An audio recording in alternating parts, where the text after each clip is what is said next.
ভারতকে পরিষ্কার করে বলতে চাই, আগেও বলেছি এখনো বলছি, বাংলাদেশের মানুষের সঙ্গে যে বন্ধুত্ব করতে চান তারা আগে তিস্তার পানি দেন, সীমান্তে গুলি করে হত্যা বন্ধ করেন, আর আমাদের সঙ্গে বড় দাদা মতন যে আচরণ সেটা বন্ধ করেন। একদিকে পানি দেয় না, অন্যদিকে আবার আমাদের যে শত্রু তাকে দিল্লিতে খুব রাজার হালে বসায় রাখছে, আর ওইখান থেকে আবার সে বিভিন্ন রকম হুকুম জারি করে আওয়ামী লীগারদেরকে। 15 বছরে বাংলাদেশ থেকে বেঁচে দিছে, তিস্তার এক ফোঁটা পানি আনতে পারে নাই।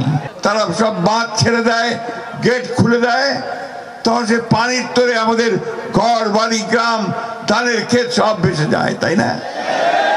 আবার যখন বন্ধ করে দেয় তখন আমার সমস্ত এলাকা খরায় শুকিয়ে খটখট হয়ে যায়। তিস্তা পারের মানুষের দুঃখ আর যায় না। তিস্তা পারের সে মেয়ের গলায় যে কান্না, সে কান্না আজকে সমগ্র বাংলাদেশের। আজ থেকে বহুদিন আগে থেকে এই তিস্তা পানির ন্যায্য হিস্যার জন্য আমরা কথা বলছি। পাকিস্তান আমলে পাকিস্তানিরা বলেছে, বাংলাদেশ হওয়ার পরে আমরা বলেছি। আওয়ামী লীগের সরকার আসলো, প্রথম দিকে সবাই ভাবলো যে ভারতের বন্ধু আওয়ামী লীগ, সুতরাং তিস্তার পানি বোধহয় এবার পাই যাবে, ঠিক না? লবডঙ্ক। 15 বছরে বাংলাদেশ থেকে বেঁচে দিছে, তিস্তার এক ফোঁটা পানি আনতে পারে নাই।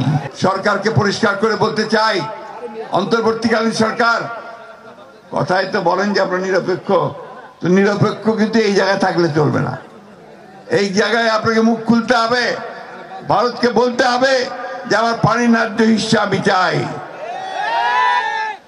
আর আপনি যেহেতু অন্তর্বর্তীকালীন সরকার, খুব তাড়াতাড়ি নির্বাচনটা দিয়ে জনগণের সরকারের হাতে ক্ষমতা দেন। ভারতকে পরিষ্কার করে বলতে চাই, আগেও বলেছি এখনো বলছি, বাংলাদেশের মানুষের সঙ্গে যে বন্ধুত্ব করতে চান তারা আগে তিস্তার পানি দেন, সীমান্তে গুলি করে হত্যা বন্ধ করেন, আর আমাদের সঙ্গে বড় দাদা মতন যে আচরণ সেটা বন্ধ করেন। আমরা আমাদের পায়ের উপরে দাঁড়াতে চাই, আমরা আমাদের হিস্সা বুঝে নিতে চাই।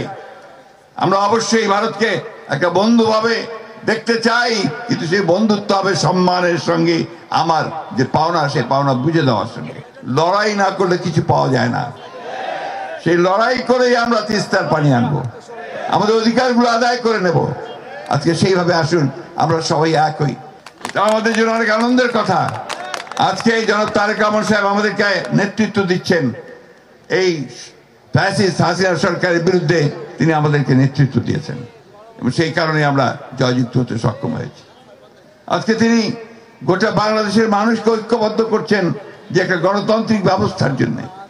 আমরা সেই একই কথা সরাসরি বলতে চাই যে আমরা 1971 সালে যে স্বাধীনতার যুদ্ধ করেছিলাম, পাকিস্তানের সেনাবাহিনীর বিরুদ্ধে যুদ্ধ করেছিলাম, সেই যুদ্ধের মূল লক্ষ্যটাই ছিল একটা গণতান্ত্রিক ব্যবস্থা আমরা চাই।